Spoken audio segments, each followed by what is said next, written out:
আসসালামু আলাইকুম প্রিয় শিক্ষার্থী, ওয়েলকাম ব্যাক উইথ মি। নিশ্চয়ই তোমরা ভালো আছো। আজকেও আমরা গুরুত্বপূর্ণ একটা টপিক সম্পর্কে আলোচনা যেটা করতেছি ওইটা নিয়ে করব, আর তা হচ্ছে রাইট ফর্ম ভার্বের অংশ। চলো কথা না বাড়ি আমরা আমাদের ক্লাস শুরু করি। তারপরে সবাইকে লাইক, কমেন্টস এবং সাবস্ক্রাইব করার আহ্বান থাকবে। নিশ্চয়ই আমরা এটা প্রত্যাশা করতেই পারি। দেখা যাক কি লিখছি আমরা আজকে, কি যে সম্পর্কে জানবো। আজকে মূলত আমরা জানবো কি, যে অ্যাডজেক্টিভের পরে কার অবস্থান।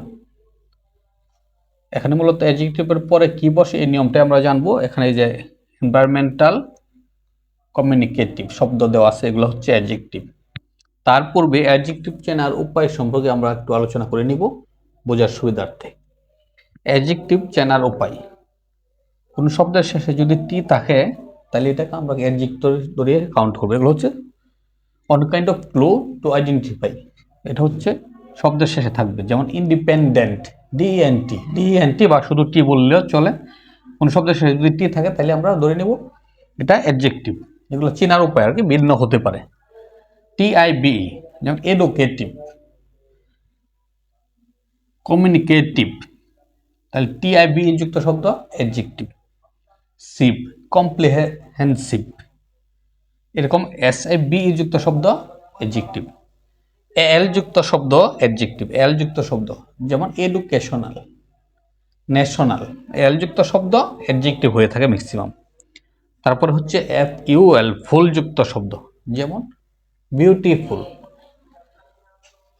এক্ষেত্রে ফুলযুক্ত শব্দ কি অ্যাডজেক্টিভ।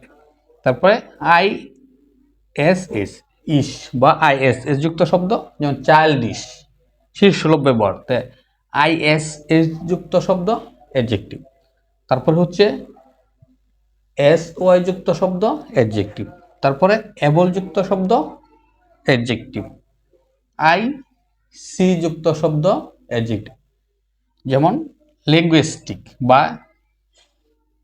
প্লেজারেবল, লার্নেবল, এরকম এবল যুক্ত আইসি যুক্ত শব্দ অ্যাডজেক্টিভ। তারপর আর ওয়াই যুক্ত শব্দ অ্যাডজেক্টিভ, ও ইউ এস যুক্ত শব্দ অ্যাডজেক্টিভ এবং ইডি যুক্ত শব্দ অ্যাডজেক্টিভ। অর্থাৎ কোন শব্দের শেষে যদি এই চিহ্নগুলো থাকে তাহলে আমরা বুঝে নেব যে এটা কি অ্যাডজেক্টিভ। এক্ষেত্রে আমাদের কি করা লাগবে, আমাদের এই যুক্ত যে ক্লুগুলা আছে এগুলা কোন কোন শব্দের শেষে আছে লিখে ওই শব্দগুলো আমাদের 5টা 7টা লিখে 3-4টা লিখে মুখস্থ করা লাগবে, তাইলে আমরা মনে রাখতে সক্ষম হব। Okay dear learners, let's start our main class.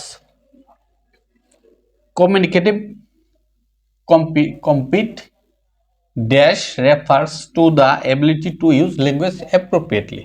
Communicative অর্থ যোগাযোগমূলক। তাই যেহেতু কম্পিট শব্দ অর্থ প্রতিযোগিতা করা, দক্ষতা, এক্ষেত্রে আমরা কি করবো, এটারে যেহেতু অ্যাডজেক্টিভ আছে, অ্যাডজেক্টিভের পরে কি বসে বলছি আমরা, নাউন বসে, আর অ্যাডজেক্টিভ চিনে নিলাম। তাই কমিউনিকেটিভ কম্পিট অর্থ হলো কমিউনিকেটিভ কম্পিটেন্স অর্থাৎ যোগাযোগমূলক দক্ষতা, মানে যোগ্যতা, দক্ষতা, এর নাউন বানানো লাগবে।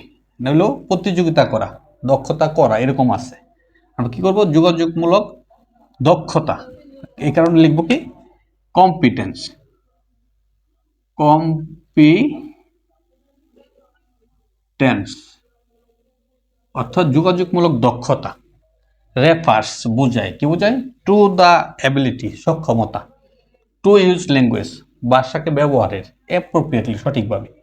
অর্থাৎ যোগাযোগমূলক দক্ষতা বলতে বোঝায় ভাষাকে সঠিকভাবে ব্যবহার করার সক্ষমতাকে। অর্থাৎ ভাষাকে সঠিকভাবে যে আমরা ব্যবহার করার সক্ষমতা, এই সক্ষমতাকে যোগাযোগমূলক দক্ষতা বলা হয়। অর্থাৎ আমরা পড়তেছি অ্যাডজেক্টিভের পরে নাউনের অবস্থান বা নাউনের আগে অ্যাডজেক্টিভ বসে, এইভাবে আমরা মনে রাখতে পারি বা বলতে পারি।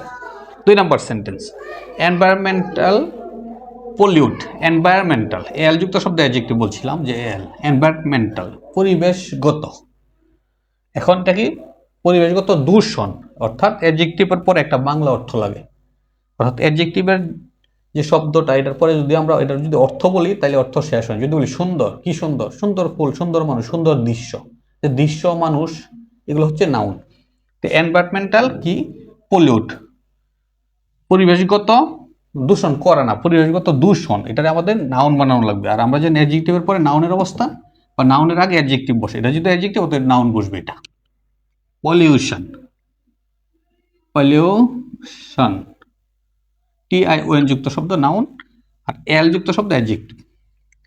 তাহলে কি দাঁড়ালো, এনভায়রনমেন্টাল পলিউশন হ্যাজ ইনক্রিজড, পরিবেশগত দূষণ বৃদ্ধি পাইছে রিসেন্টলি, সম্প্রতি।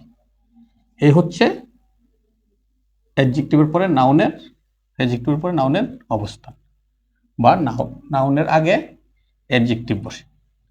Okay dear learners, be good, thanks to all, আসসালামু আলাইকুম।